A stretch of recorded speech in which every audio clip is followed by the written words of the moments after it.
Muito boa noite, gente. Todo mundo bem-vindo aqui à nossa casa espírita, principalmente aqueles que vêm pela primeira vez, encarnados e desencarnados, sejam muito bem-vindos. Nós vamos dar início às nossas atividades na noite de hoje, pedindo à nossa companheira Bruna que possa ler a mensagem da noite de hoje para nós.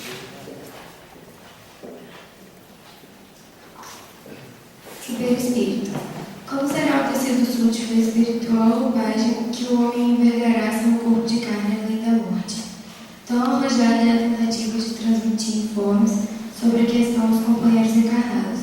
Quão difícil se faria esclarecer a lagarta com respeito ao que será ela depois de vencer a inércia da crisálida. Colado ao chão uma folhagem, arrastando-se pesadamente, o inseto não desconfia que transporta consigo os germes das próprias asas. O perispírito é ainda corpo organizado que, representando o modo fundamental da existência para o homem, subsiste além do sepulcro, demorando-se na região que lhe é própria, de conformidade com seu peso específico. O organismo delicado, com extremo poder plástico, modifica-se sob o comando do pensamento. É necessário, porém, acentuar que o poder apenas existe onde prevaleça a agilidade e a habilitação que só a experiência consegue conferir. O progresso mental é o grande doador de renovação e equipamento do espírito, em qualquer plano de evolução. Note-se, contudo, que não nos reportamos aqui ao aperfeiçoamento interior. O crescimento intelectual com intensa capacidade de ação pode pertencer a inteligências perversas.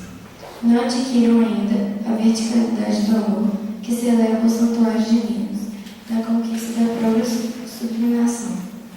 Mas já se iniciaram na horizontalidade da ciência, com que influenciam aqueles que, de algum modo, ainda despartilham a abolição do espiritual.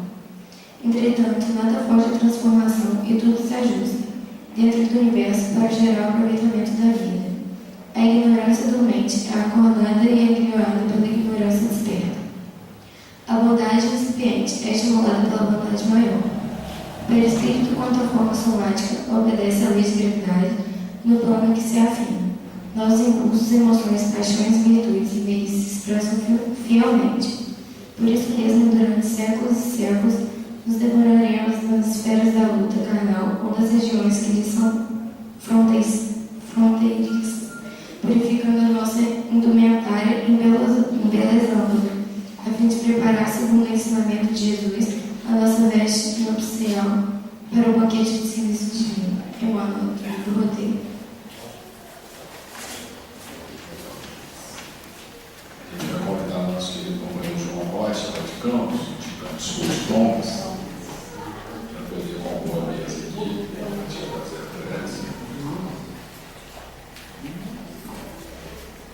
Vamos fazer a nossa prece aí. Deus, nosso querido Pai, na tua vontade, Jesus, querido Mestre, doce ambiente de nossas vidas, espiritualidade amiga, preparou todo esse ambiente para essa reunião da noite de hoje. Estamos muito felizes de estar aqui na nossa casa espírita. Rogamos, Senhor, a tua ajuda, teu amparo, ajuda dos nossos guias e amigos espirituais, para que possamos ter uma noite de aprendizado, de serenidade, calma e paz. E pedimos também que a espiritualidade amiga possa estar apoiando nosso companheiro, possa estar inspirando, para que ele possa trazer a sua mensagem da melhor maneira possível. Por tudo isso, querido Jesus, nesse instante, e em teu nome bendito, nós pedimos, te agradecemos, dando por iniciada a primeira parte da nossa reunião na noite de hoje. Que assim seja. Obrigado.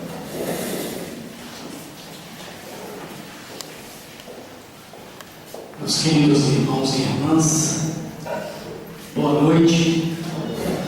Que Jesus, o amigo incondicional de todas as horas, derrame sobre todos nós a sua paz. Envolvido pelos fluidos comburentes a se lhe derramarem da própria alma, entidade desditosa, situada em determinada região do umbral, à guisa de oração, em altos brados orava: Senhor, misericórdia, preciso reencarnar. Não consigo mais suportar o inferno que acendi dentro de mim, porque agora compreendo, Senhor, toda a extensão dos meus erros. E percebo que o inferno não é mais um local geográfico, mas ele encontra-se dentro de mim, a me consumir todos os dias. Preciso reencarnar para esquecer. Preciso ter férias do sofrimento, dessa dor que me consome, dessa chama que me queima, sem que eu possa perceber um termo, um fim para este sofrimento. Sujeito-me, Senhor, a qualquer condição para reencarnar. Me dê o câncer, a AIDS, me dê qualquer tipo de morféia. Eu me submeto à cegueira, à mudez, à surdez, ao aleijão, mas por favor, Senhor, dai-me a bênção do esquecimento através da reencarnação, a fim de que eu possa respirar novamente e fazer diferente o que fiz de errado. Quando a entidade tomava fôlego para continuar com as suas rogativas, um anjo alado, um mensageiro do bem, lhe aparece e lhe diz: calma, meu irmão, a lei quer misericórdia. Lembre-se das palavras do Cristo: misericórdia quero, não sacrifício. Não será necessário que você recorra à morféia na reencarnação. Você simplesmente reencarnará médium e trabalhará num centro espírita. A entidade abriu um sorriso de alívio e esperançosa, agradeceu aos céus a oportunidade que se lhe abria. Muito obrigado, Senhor.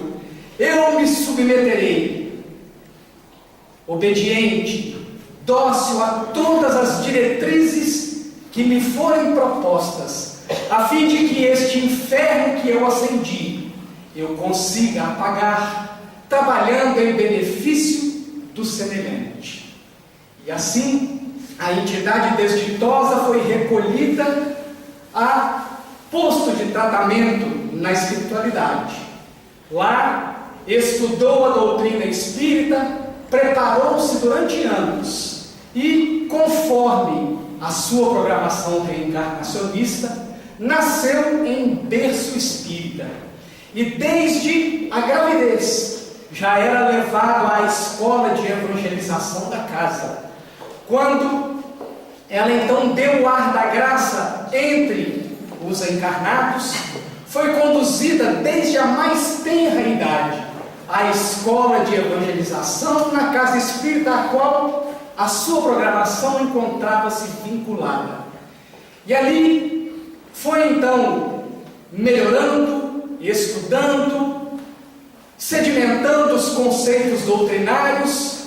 Passou pela primeira infância, pela segunda infância, pré-adolescência, adolescência. Quando atingiu a idade adulta, a mediunidade deu o ar dos seus primeiros sintomas, conforme é comum em muitas pessoas. Ela então foi conduzida, segundo as regras da casa, a uma reunião de desenvolvimento mediúnico, travou contato então com a mediunidade, foi encaminhada à reunião mediúnica e as dificuldades começaram. E diante dessas dificuldades, aquela coragem outrora manifestada no umbral arrefeceu. E ele então pediu uma audiência com o diretor espiritual do grupo mediúnico, a fim de fazer algumas petições em favor próprio. O diretor espiritual aqueceu e na reunião seguinte, incorporando-se em outro médium, colocou-se à disposição do interlocutor a fim de que cada uma de suas dúvidas fossem sanadas. Assim que a oportunidade foi aberta, o irmão maior, dirigindo-se ao médium vacilante, lhe disse: pergunte, meu irmão, estou aqui para lhe responder.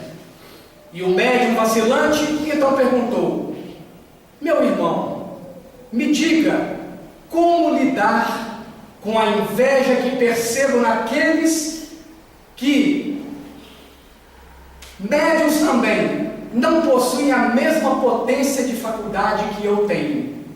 O benfeitor espiritual olhou docemente, botou um sorriso nos lábios e lhe respondeu: meu irmão, trabalha e perdoa.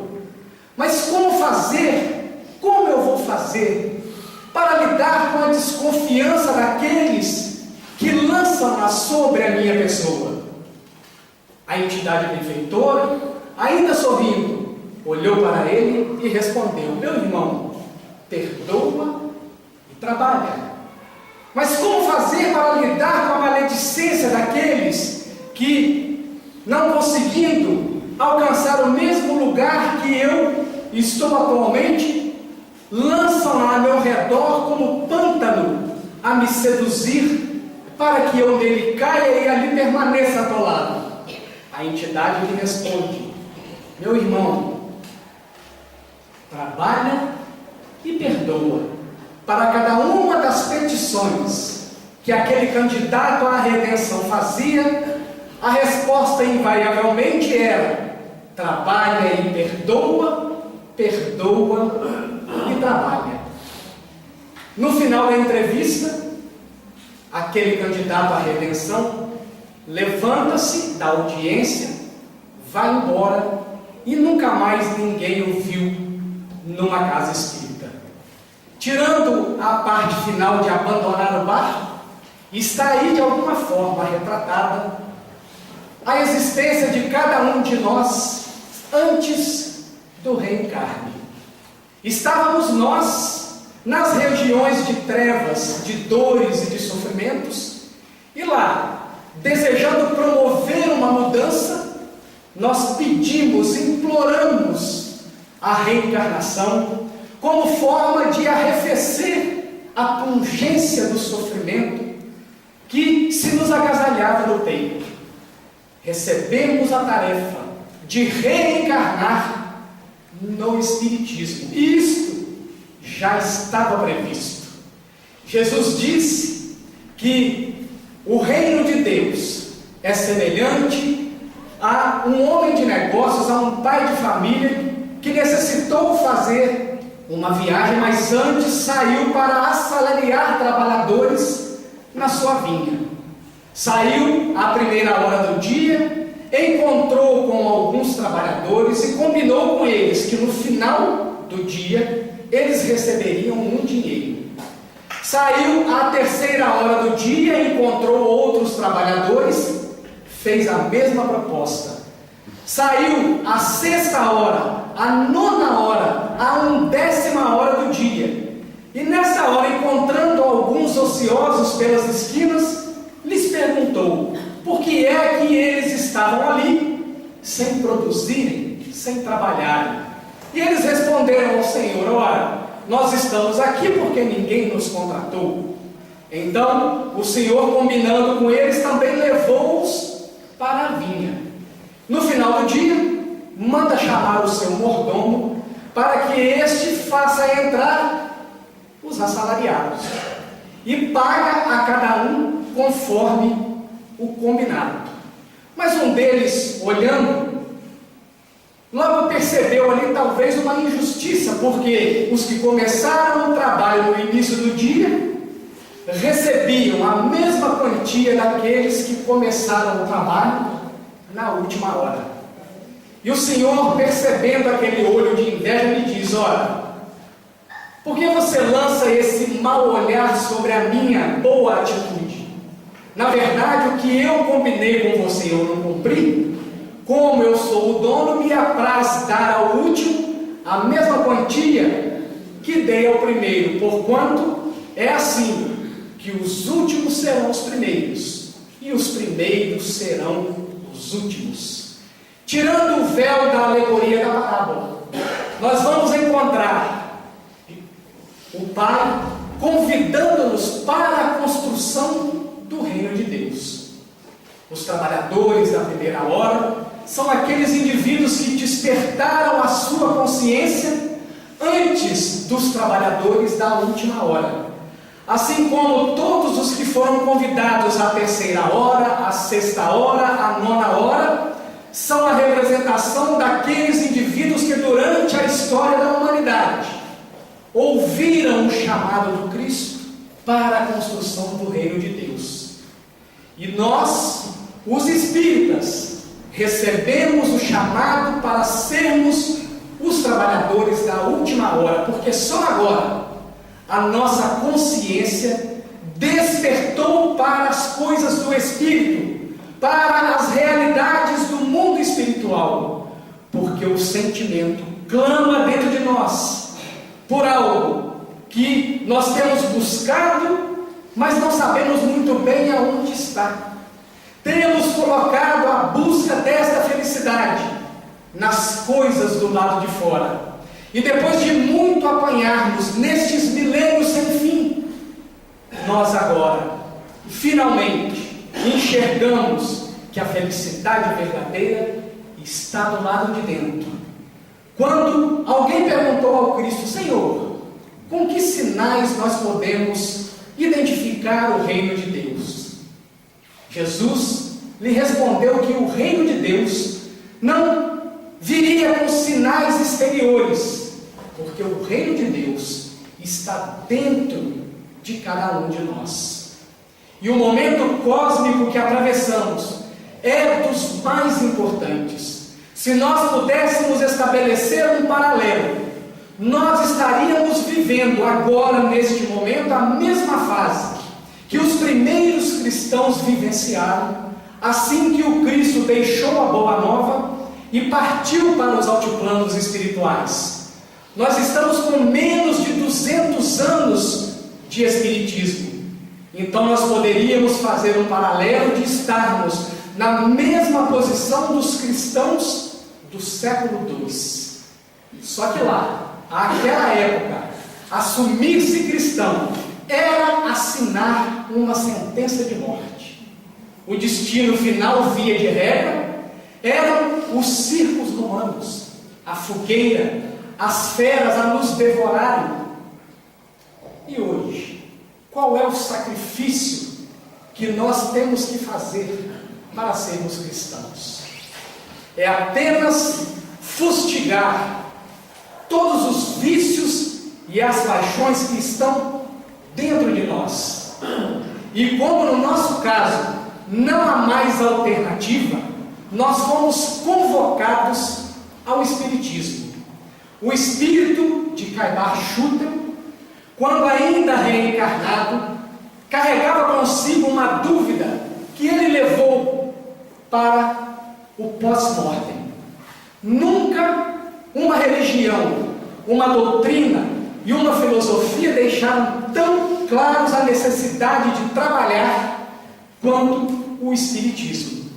E ele não conseguia compreender por que é que a maioria dos espíritas não abraçavam o trabalho.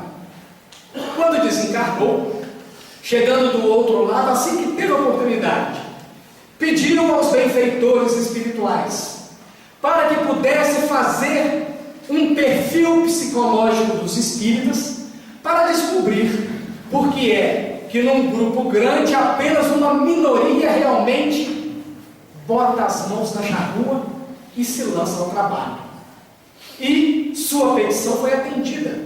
Ele então recua 600 anos na história da humanidade e de lá ele começa a acompanhar as reencarnações dos espíritas e ele então compreende porque é que somente uma minoria compreendeu o chamado do estudo e do trabalho e a maioria trocou as missas da Igreja Católica pela palestra, achando que ouvindo a palestra, tomando passe e bebendo a água fluidificada, ele pode bater no peito e dizer: sou espírita.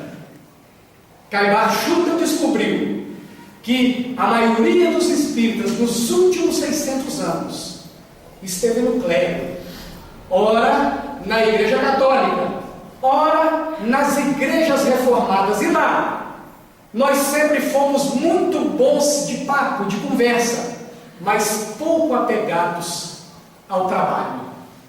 Então, o Espiritismo vem nos dizer que nós somos os trabalhadores da última hora. E percebamos a gravidade desta colocação.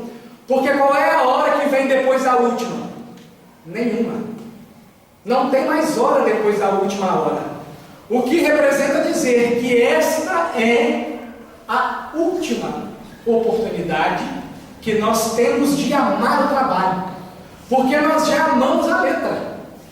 Nós já conhecemos a Bíblia de trás para frente. É que, graças a Deus, de alguma forma, o esquecimento do passado amorteceu essa nossa vida no clero, roubando-nos os cacoetes e os vícios que nós desenvolvemos por lá. Viemos então tomar contato com a doutrina espírita para perdermos esses cacoetes e esses vícios e compreendermos, em definitivo, a necessidade da reforma íntima, da transformação moral, da construção do reino de Deus dentro de nós. Porque o que é, afinal de contas, o reino de Deus? Quais são as estruturas, as bases, os alicerces deste reino? Se ele não vem com sinais exteriores, se ele está dentro de nós, então é fácil concluir que o reino de Deus é uma forma de sentir a vida, é uma forma de ver a vida, é uma forma de nos relacionarmos uns com os outros, naquele princípio fundamental que Jesus coloca: amai-vos uns aos outros como eu vos amei.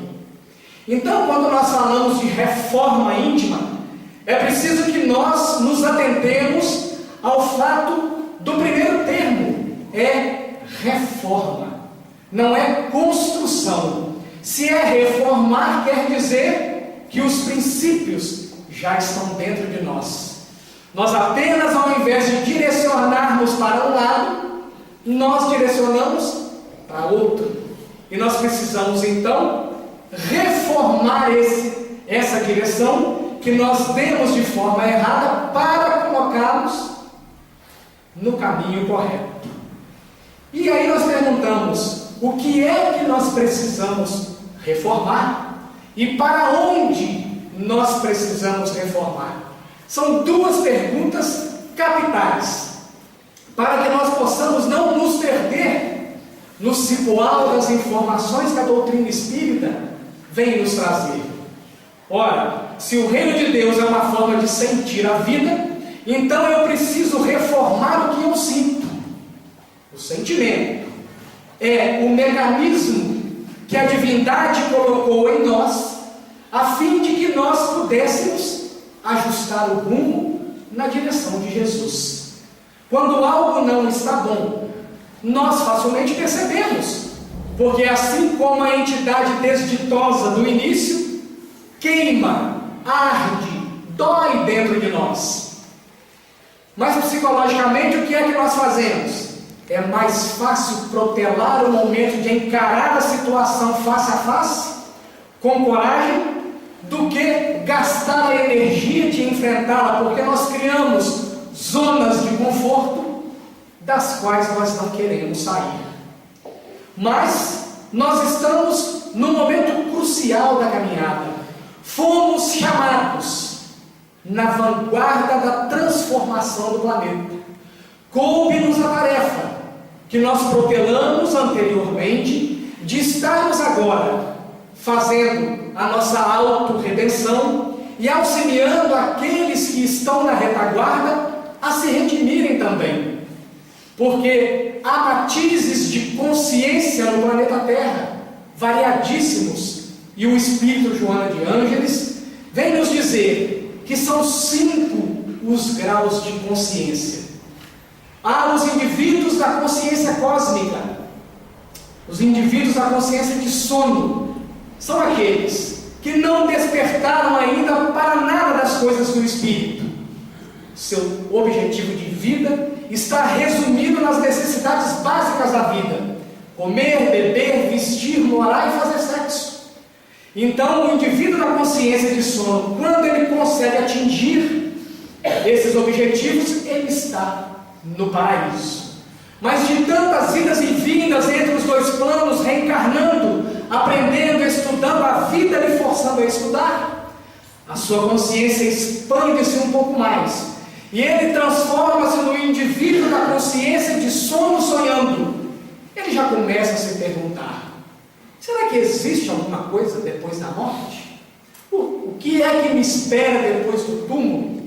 Ele já começa a manifestar um amor além de si. Ele já ama o clube de futebol, mas paradoxalmente mata o torcedor do time adversário, porque as paixões ainda lhe são bravias. E depois de muitas idas e vindas entre os dois planos, a sua consciência se expande para os indivíduos da consciência de sono acordado. Somos nós os espíritas. Nós já sabemos das coisas do espírito, mas nós adoramos as necessidades básicas da vida. Nós temos o pé na lama, mas desejamos ardentemente a luz, porque a dor agora já nos incomoda. Então nós já estamos procurando trabalhar os valores do espírito, porque nós já sabemos, indubitavelmente, que uma vida de consequências nos aguarda após o túmulo. E depois de idas e vindas entre os dois planos, nossa consciência se expandirá. Nós nos tornaremos indivíduos de consciência desperta. E aí, nós não teremos mais dúvidas sobre o que fazer. Nós já viremos como missionários. E a história nos mostra vários indivíduos de consciência desperta, que reencarnando-se entre nós, tiveram a missão de alavancar o progresso da humanidade. E finalmente, depois de muitas idas e vindas, a consciência se expandirá e os indivíduos da consciência desperta se transformarão em indivíduos da consciência cósmica.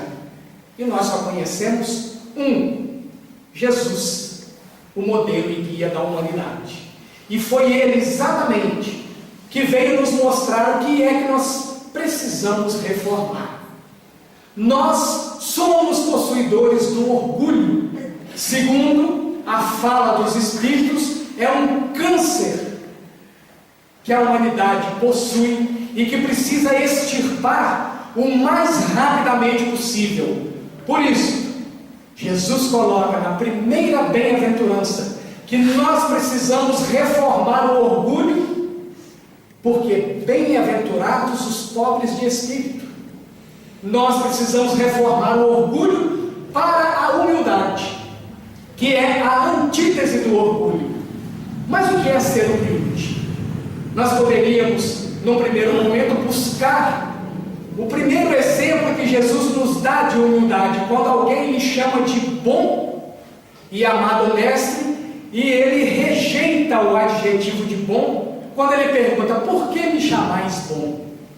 Bom é o Pai, mas mestre, dissestes bem, eu o sou. Então, um primeiro nível de humildade é quando nós reconhecemos os valores que temos e os valores que também não temos, para que nós passemos a não dar mais aquele sorrisinho amarelo quando alguém vem, bate no nosso ombro e fala: nossa, fulano, como você é paciente. E aí a gente quer vender essa imagem de bons mocinhos, a gente fala: é sua bondade que me vê assim. Mas nós sabemos que nós ainda não adquirimos este patamar psicológico. Então nós aprendemos a reconhecer os nossos valores, e não se consegue atingir a humildade sem se passar pela pergunta 919 de O Livro dos Espíritos, quando Allan Kardec, resolvendo nos dar uma receita de bolo, algo que nós pudéssemos praticar, ele então pergunta às entidades venerandas qual era o meio prático mais eficaz de se melhorar nesta vida e resistir aos arrastamentos do mal. Santo Agostinho inicia a resposta dizendo: um sábio da antiguidade já vos disse. Ora, os espíritos superiores têm a qualidade de falar muitas coisas com poucas palavras. Quando Santo Agostinho disse que um sábio da antiguidade já havia nos dito, ele quis dizer que nós nunca estivemos órfãos de direção espiritual. Nenhum povo, nenhuma comunidade ficou sem orientação. E lá no templo de Delfos, na Grécia Antiga, à época de Sócrates, no pórtico, tinha uma frase que era o segredo, e é o segredo da felicidade. Homem, conhece-te a ti mesmo. Então, para que eu possa conhecer as minhas qualidades positivas e negativas, eu preciso me conhecer. Eu preciso saber por que é que quando determinada pessoa se aproxima de mim, o meu sangue ferve. Por que é que ele desperta aquele tipo de sentimento em mim? Qual é a causa, a origem, para que, identificando a origem, eu possa atacá-la? No dia seguinte, eu possa me reprogramar. Para quando eu estiver perto daquela pessoa, eu não estar tão armado assim, mas procurar compreender, buscar a causa daquilo que eu sinto.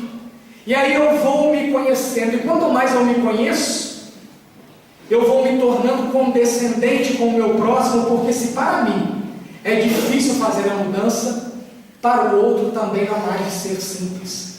Então eu me torno naturalmente mais compreensivo. Além de me conhecer, o indivíduo humilde é um indivíduo que tem a postura do aprendiz. Ele está aberto ao conhecimento, usando naturalmente o critério que Paulo nos propõe. Tudo me é lícito, mas nem tudo me convém. Mas ele examina tudo, porque quer aprender. E vejamos como esta postura está consonante com o primeiro mandamento reformado pelo Espírito Verdade. Espíritas, amai-vos, o primeiro mandamento. Instruí-vos, o segundo.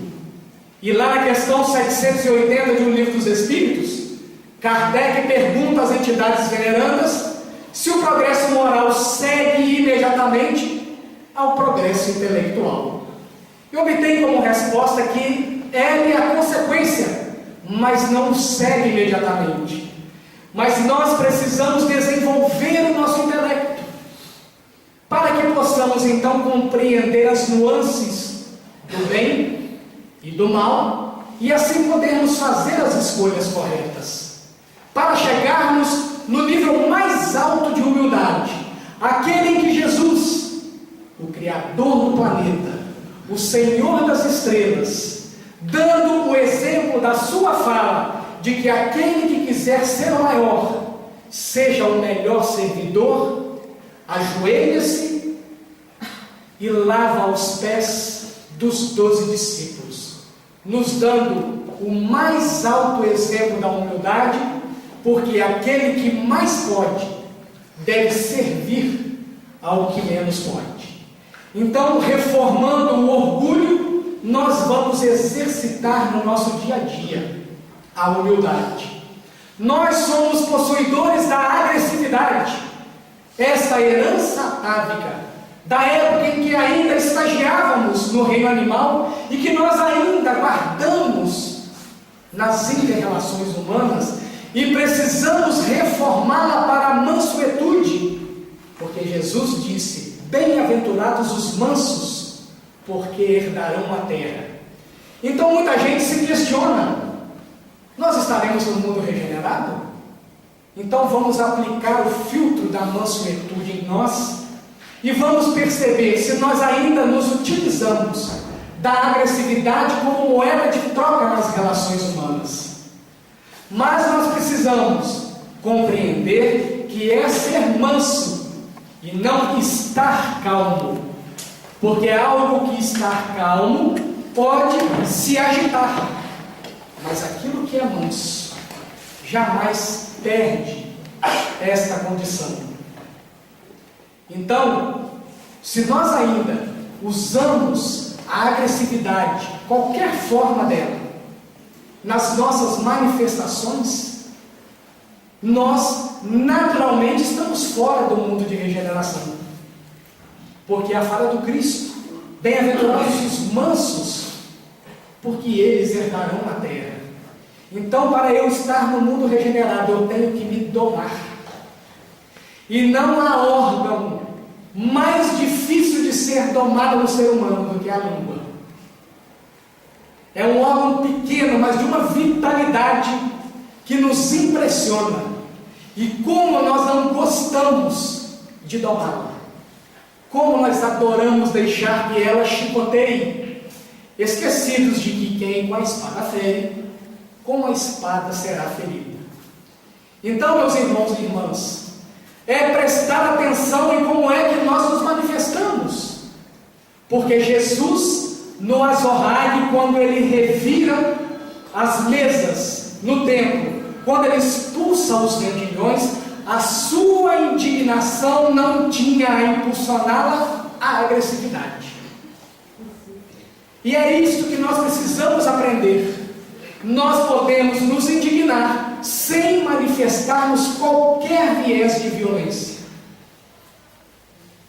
Mas nós só conseguiremos fazer isso prestando atenção naquilo que nós sentimos, examinando-nos no final do dia, conforme Santo Agostinho nos ensina, para que, sendo humildes, que é um sentimento que abre alas para todos os outros, nós possamos nos tornar mansos, para que em seguida, reclamões que temos sido, rebeldes que temos sido, nós possamos reformar esse sentimento, transformá-lo na resignação. Porque Jesus disse: bem-aventurados os que choram, porque serão consolados. Mas muitos de nós não entendemos perfeitamente o conceito da resignação. Muitos de nós dizemos assim: Deus mandou esse sofrimento para mim, então eu vou aceitá-lo. E o indivíduo muitas vezes abraça esse sofrimento e passa a usá-lo como moeda de troca. Ele pratica a autopiedade a fim de que a sua vida se torne mais fácil. Quando a proposta da resignação é aquela em que nós reconhecemos que o problema nos pertence, mas nós o examinamos para descobrir o que é que ele traz no seu bojo a nos ensinar. Porque lá no livro Céu e Inferno, capítulo 7, item 13, Código Penal da Vida Futura, Allan Kardec diz que o sofrimento dura o tempo que nós levarmos para aprender o que ele tem para nos ensinar. Então, cada vez que eu sinto algo de ruim, e eu não paro para questionar o gatilho daquilo, por que é que eu sinto, quando eu sinto, como eu sinto, se eu não me descubro a causa, a origem, eu não consigo combatê-lo. Então eu apenas sinto, empurro aquilo para lá, num outro momento volta, porque é assim que funciona a pedagogia divina. Até que eu faça a minha evolução naquela parte, a situação retornará até que eu faça a lição. Quando eu aprender, eu não preciso mais passar por aquela situação novamente. Eu já aprendi. Não há necessidade de provar o que já está provado. Se eu já evoluí, por que é que vai voltar naquele ponto? Não há necessidade. Então, eu preciso parar de reclamar, examinar o problema, descobrir o que ele me propõe e fazer a evolução naquela parte. Assim, o meu choro terá consolação. Do contrário, eu continuarei chorando. Porque o choro que não for tratado dessa forma será um choro repetitivo. Porque eu não aprendi a lição. E não aprendendo a lição, eu vou ter que refazê-la. Para que então, eu conseguindo fazer, eu possa reformar a injustiça que eu ainda tenho dentro de mim, porque puxo as coisas para meu favor, para bem-aventurados os justos, porque encontrarão a justiça. E como é que eu posso ser justo na lide com o meu semelhante? Jesus nos deixou a métrica para isso: fazer ao outro o que eu gostaria que me fosse feito. Percebamos que Jesus não fala ao contrário. Eu vou fazer segundo o que eu achar que está certo. Quando ele coloca fazer ao outro, ele já propõe que eu tire o olhar de mim, para que eu passe a examinar o outro, para que eu compreenda o outro, para que a minha ação, a minha palavra se encaixe perfeitamente na necessidade do outro. E não que eu apenas derrame de mim, porque eu considero que se fosse feito para mim daquela forma, eu estaria satisfeito. Mas aí eu estou usando a minha métrica e não estou respeitando os limites do meu semelhante. Por isso que muitas vezes a caridade não é bem compreendida por aqueles que recebem, porque não houve um estudo prévio, não houve uma adequação. Ela foi dada de qualquer forma.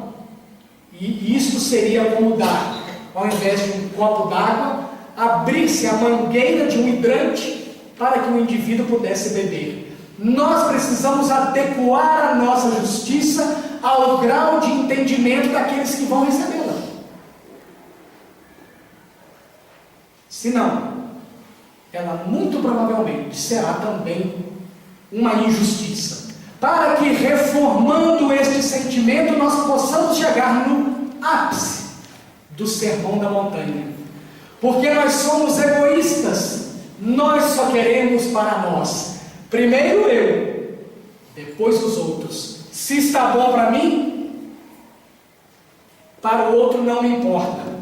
E nós precisamos reformar essa postura para o bem-aventurados os misericordiosos, porque alcançarão misericórdia. Francisco de Assis disse que é dando que se recebe. Mas vamos perceber as nuances de dar. O que é que eu preciso fazer para praticar a caridade? Quando um fariseu perguntou ao Cristo o que é que ele devia fazer para alcançar o reino de Deus, Jesus, sabendo que ele era um conhecedor da lei, não lhe deu a resposta pronta e lhe perguntou: o que é que diz a lei? O fariseu lhe respondeu: amarás ao Senhor teu Deus de todo o teu coração, com toda a tua força, com toda a tua alma, e ao teu próximo como a ti mesmo. Jesus lhe respondeu: disse-o bem, faze isso e viverás. Mas o fariseu, não satisfeito com a resposta, perguntou: mas Senhor, quem é o meu próximo? E Jesus então disse que um homem descia de Jerusalém para Jericó. E em Jesus nada se perde. Nós precisamos avaliar tudo, analisar tudo, porque Jerusalém era a representação da espiritualidade. Era no templo de Salomão em Jerusalém que as pessoas iam ali depositar as melhores intenções, os melhores pensamentos, as melhores energias, porque ali elas iam manifestar a sua religiosidade. Jericó representava o centro comercial. Quando se queria vender e comprar, dirigia-se a Jericó. Quando queria se praticar a religião, ia-se a Jerusalém. Então o homem que desceu de Jerusalém para Jericó, ele abriu mão das coisas do Espírito para as coisas da matéria. E quando nós fazemos isso, a nossa vibração cai. E os malfeitores espirituais, os bandidos, assaltaram aquele homem. Nós poderíamos dizer, na linguagem espírita, ele sofreu de obsessão. E ele foi então agredido, seu corpo em chagas, ele foi deixado à margem, porque é assim que se tratam os desequilibrados mentais. É mais fácil colocá-los nas clínicas psiquiátricas do que envolver na sua cura, ter o esforço para curá-lo, amá-lo sem condições. E passou por ali um sacerdote, e o viu e seguiu adiante. Passou também um levita, o viu e seguiu adiante. Mas o samaritano, que era considerado um herege, mas também conhecedor da lei, ao passar, foi tocado de compaixão. E percebemos que cada uma das 3 personagens saiu de uma origem e tinha um destino. O sacerdote e o levita não se desviaram de seu destino, mas o samaritano se desviou, porque se o mandamento maior é amai-vos uns aos outros como eu vos amei, não há nada mais importante para nós do que amarmos o nosso semelhante. Então, aquele samaritano foi lá e pensou as feridas. Ele fez uma oração, deitou azeite, que era naquela época considerado o produto mais nobre. É como se hoje Jesus quisesse nos convidar a doar o nosso produto mais nobre, que é o tempo. Para nós fazermos a caridade, nós precisamos de tempo, nós precisamos de disponibilidade. Assim como Jesus se fazia acessível, nós precisamos estar acessíveis para fazermos a caridade, para que as pessoas possam chegar até a nós e muitas vezes apenas falarem do que sentem, daquilo que as perturba, que as angustia, que lhes trazem ansiedade, vazio existencial. E quando elas falam daquilo, elas se aliviam, porque a psicologia fala da importância da catarse, de se colocar para fora aquilo que incomoda, como terapia para a cura. O samaritano coloca aquela pessoa que estava caída à margem da estrada no lombo do próprio cavalo. Cativar é amar, é também carregar um pouquinho da dor que o outro tem para levar. E muitas vezes tão cegos, tão fechados dos nossos próprios problemas, nós não enxergamos os semblantes carregados de sofrimentos e de angústias que estão ao nosso lado, dentro do nosso próprio lar, porque estamos muito voltados para nós mesmos. Não carregamos mais um pouquinho da dor alheia. E era esta a proposta feita para a entidade desditosa, que ela, trabalhando como médium, sentindo um pouquinho da dor alheia, cada vez que ela sentisse um pouquinho daquela dor, a sua própria dor seria minorada. Porque o que é melhor? Sentir a dor alheia ou sentir a própria dor? Então, nós precisamos de tempo, de organização, de disponibilidade, de acessibilidade, para que nós possamos ser misericordiosos e assim alcançar a misericórdia, destruindo em nós o egoísmo, que nos leva a não enxergar as dores, os sofrimentos e as lágrimas que são derramadas ao nosso lado, para que, praticando a caridade, reformando esse sentimento, nós possamos perder todas as segundas, terceiras e quartas intenções nas relações humanas, porque bem-aventurados os puros de coração, porque eles verão a Deus. Nós precisamos ser mais verdadeiros. É por isso que ainda no planeta Terra não se pratica a telepatia. Nós somos ainda cheios de tantas intenções. Imaginemos o impacto que isso teria na sociedade, se as pessoas descobrissem o fundo dos nossos pensamentos. Na questão 457 do Livro dos Espíritos, Allan Kardec pergunta: os espíritos conhecem os nossos segredos mais íntimos? E obtém como resposta: conhecem até aquilo que gostarias de esconder de vós mesmos. Porque os nossos corações ainda não são puros. Nós ainda somos cheios de outras intenções. Ainda praticamos o amor de troca. Eu amo, mas eu quero que ele me ame. Eu beijo, mas eu quero o beijo de volta. Eu faço carinho, mas eu quero carinho de volta. Eu faço a caridade, mas eu quero a gratidão. Enquanto Jesus não fez nada disso, ele apenas amou, ele apenas doou, ele apenas deu. porque não tinha outra intenção que não fosse a nossa própria felicidade. Ele naturalmente já era sabedor de que enquanto uma lágrima de dor se derramar no planeta Terra, a sociedade não será feliz. Então, quanto mais felizes ele fizesse, maior seria a própria felicidade. E é isso que o homem atual não percebe, que tudo que ele tira do semelhante, pela lei de causa e efeito, retornará para ele, com a mesma intensidade, com a mesma força, porque esta é a segunda lei da dinâmica. Toda ação provoca uma reação em sentido contrário com a mesma intensidade. Pedro embainha da espada, porque quem com a espada fere, com a espada será ferido. Mas o próprio Pedro nos disse que o amor cobre a multidão dos nossos pecados. O dia que nós eliminarmos as outras intenções das relações humanas, a verbalização perderá o sentido na comunicação humana. Nós poderemos nos comunicar apenas por telepatia, porque nós não estaremos olhando para alguém, conversando com ele, dando-lhe um sorriso simpático e lá no fundo pensando assim: nossa, ele chegou agora na hora do último capítulo da novela, justamente quando vai ter o desfecho com Félix, eu queria assistir.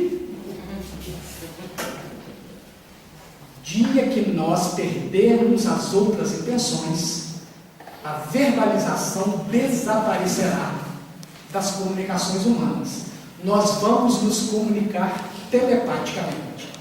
Quando nós perdermos essas outras intenções, nós poderemos reformar a agitação em que nós vivemos para o bem-aventurados os pacificadores, porque serão chamados filhos de Deus.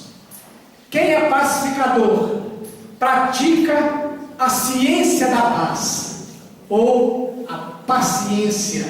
E a paciência é a arte de compreender os processos. Vou repetir: a paciência é a arte de compreender os processos. Quando nós plantamos a semente de uma laranjeira, nós sabemos que no dia seguinte não terá laranja. Nós vamos ali com a nossa atenção, desejosos de ver o tropismo acontecer, que é aquele evento em que a semente, morrendo, nasce a plantinha e ela busca urgentemente o sol, porque ela sabe que o sol é o seu objetivo final. Então ela precisa vencer a camada de terra para ver a luz do sol, e este processo chama-se tropismo. Então ela brota, nós vamos aguando, colocamos adubo, defensivos, porque sabemos que quando der o tempo correto, o fruto, que foi o objetivo inicial de termos plantado a laranjeira, estará lá, docinho, nos esperando. Nós esperamos pacientemente, porque nós compreendemos o processo. Quando nós adoecemos e a nossa vida está em risco, olha que curioso, quando nós estamos lá no leito do hospital, qual é o nome que nós ganhamos? Pacientes. Porque nós sabemos que se nós acelerarmos o processo, nós vamos morrer. E como nós somos espíritas, nós não temos mais medo da morte, não é verdade? Se Deus resolveu falar assim: nós vamos embora hoje, vamos todos sorrindo, cantando hosanas como os primeiros cristãos. Tenho certeza absoluta disso. Não temos mais medo da morte, mas, por via das dúvidas, compreendendo que o processo da cura necessita daquele período de internação, necessita da posologia que o médico propôs, porque ele fez os exames, conhece a doença que está no nosso organismo, sabe que nós precisamos daquele repouso, da terapêutica, da alimentação adequada. Nós ficamos pacientemente esperando que o processo da saúde se restabeleça. Então, quando nós compreendemos os processos, nós somos pacientes. Sempre me pergunto, por que é que nós queremos que a esposa, o esposo, o filho, o patrão, ou o empregado, faça tudo diferente disso. Que ele não tenha um processo. Porque nenhum de nós muda da noite para o dia. Nós somos os nossos hábitos, que se transformaram em automatismos. É isso que está no nosso inconsciente. As tendências, muita gente quer revirar o passado para saber o que foi, não precisa. As nossas tendências mostram quem nós fomos. Eu não preciso saber que fui um assassino no passado, a partir do momento em que eu tenho vontade de apertar o pescoço de quem me confronta. Eu não preciso ver a cena em que eu apertei o pescoço lá atrás. Eu tenho a vontade hoje. Eu não preciso saber que a minha sexualidade era desequilibrada lá no passado, que eu fui uma prostituta ou um prostituto, porque o desejo sexual está aceso em mim hoje. Eu não preciso lá ver a cena dantesca, porque aquilo está aqui dentro de mim. Eu não preciso saber que a minha língua destruiu famílias no passado, porque ela continua praticando a maledicência hoje. As tendências todas estão aqui. E para mudar esses hábitos, esses automatismos, existe um processo. É o que Santo Agostinho propõe na questão 919. Eu preciso examinar o que eu sinto, buscar a motivação das minhas atitudes, buscar a motivação das minhas falas, conhecer as minhas intenções verdadeiras, deixar de me mascarar nas relações humanas, ter a coragem de ser quem eu realmente sou. Isso leva tempo, isso dá trabalho, isso nos convida a sair da zona de conforto. Eu preciso ser paciente comigo, para que, sendo paciente comigo e percebendo o tamanho das dificuldades em mudar, eu também me torne paciente com o meu semelhante. Se não é fácil para mim, não há de ser fácil para ele. E finalmente, conseguindo me tornar paciente, eu possa me tornar um cumpridor dos meus deveres, porque bem-aventurados aqueles que são perseguidos, caluniados, injuriados em meu nome. Se nós não estamos cumprindo os nossos deveres, os inimigos do bem não nos perseguem, porque nós temos dois tipos de inimigos: os particulares, que nós angariamos com as escolhas erradas que fizemos, e os inimigos do bem. Todos aqueles que se vinculam ao trabalho no bem tornam-se naturalmente seus inimigos. Mas para eu ser perseguido por eles, a minha árvore já tem que ter começado a dar frutos. Então, meus irmãos, olha, o que eu vou falar aqui talvez espante muita gente, mas quem não está sofrendo obsessão porque está trabalhando no bem, opa, fique alerta. Sinal que nós estamos mornos. Aqueles que as trevas estão perseguindo, sorriam, porque nós estamos produzindo algo de bom. É a fala do Cristo. Quando nós conseguimos manifestar estes sentimentos, nós estaremos vivenciando o reino de Deus dentro de nós. Estão aí lançadas as bases. Nós precisamos agir para que isso aconteça o mais rapidamente possível. Ora, vamos perceber como é que as coisas estão mais rápidas. Quando o planeta Terra foi criado há 4 bilhões e meio de anos atrás, até o surgimento do Homo sapiens, nós fomos mundo primitivo. André Luiz, Evolução em Dois Mundos, vai nos dizer que os espíritos que foram aqui criados adentraram a era da razão há 40 mil anos. Então, de 40 mil anos para cá, nós somos mundo de provas e expiações. Olhem bem, nós passamos 4 bilhões e 400 e tantos bilhões de anos como mundo primitivo. E há 40 mil anos, nós somos mundo de provas e expiações. Estamos agora no limiar da mudança, mundo de regeneração. E nós precisamos acelerar o processo de mudança em nós. Nós precisamos compreender a necessidade de não varrer mais as coisas para debaixo do tapete. É fazer agora, na hora que o sentimento negativo se manifesta, é o momento de trabalhá-lo. É o momento de respirar fundo. Perceber o que é que a proximidade do outro desperta em mim. Compreender a causa daquilo que nunca está no outro, sempre está comigo. Olhar para mim mesmo, ao invés de culpar o outro pela minha lágrima e pela minha dor, eu descubro a causa daquela dor e daquela lágrima em mim. Me transformo, reformando os meus sentimentos para o sentimento do sermão da montanha. E assim, eu alcançarei a condição de viver fisicamente num mundo de expiações e provas, mas já vivenciar o reino de Deus dentro de mim. É este o conceito que Jesus deixou quando disse que todo aquele que escuta as palavras de Jesus e as pratica se assemelha ao homem que construiu a casa sobre a pedra.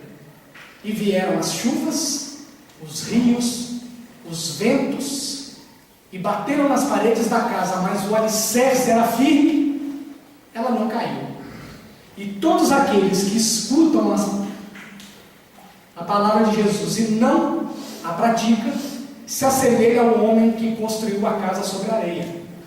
E vieram os ventos, os rios, a chuva, e a ruína da casa foi grande porque ela não tinha base.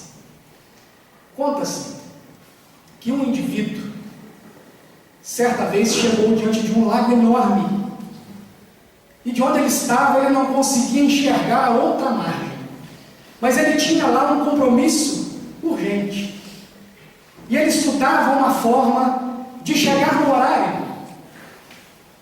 Ensimesmou, se abaixou a cabeça, começou a andar para lá e para cá, pensando numa maneira de atingir a outra margem, quando ouviu alguém o chamando. Psiu, psiu.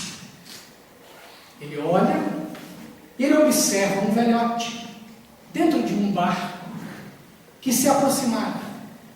Ele percebe à distância que o rei possuía palavras detalhadas. De onde ele estava? Ele não conseguia ler as palavras. Quando entrou no bote, percebeu que num remo estava escrita a palavra acreditar. No outro remo, a palavra agir. Encucado, perguntou ao velhote o motivo de estarem entalhadas nos remos aquelas duas palavras, acreditar e agir. O velhote, sem palavras, colocou um sorriso maroto no canto dos lábios, pegou o remo do acreditar sozinho e deu-lhe um impulso. O bote girou sobre o próprio eixo e não saiu do lugar. Quando a embarcação se estabilizou, ele pegou o remo sozinho do agir, deu um impulso, o barco girou em sentido contrário, porém, sobre o próprio eixo e não saiu do lugar. Quando o barco se estabilizou novamente, o velhote apontou o barco para a outra margem e impulsionou os dois remos simultaneamente, acreditar e agir. E aquele impulso fez o barco singrar as águas em direção à outra margem. A margem é aonde nós queremos chegar. É o reino de Deus que nós estamos tentando construir dentro de nós.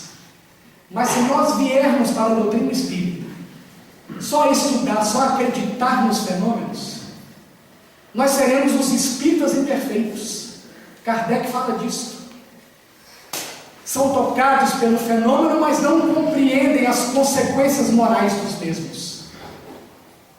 Somente quando nós acreditarmos e agirmos, nós seremos os espíritas perfeitos. Nós nos transformaremos moralmente, porque reconhece-se o verdadeiro espírita pela sua transformação moral e pelos esforços que faz para dominar as suas más inclinações. Então, meus irmãos e irmãs, olha que beleza, vocês hoje praticaram aqui a mancheia a 7ª bem-aventurança. Bem-aventurados os pacientes, como vocês foram pacientes comigo. Por isso, meu muito obrigado, que Jesus nos abençoe hoje e sempre.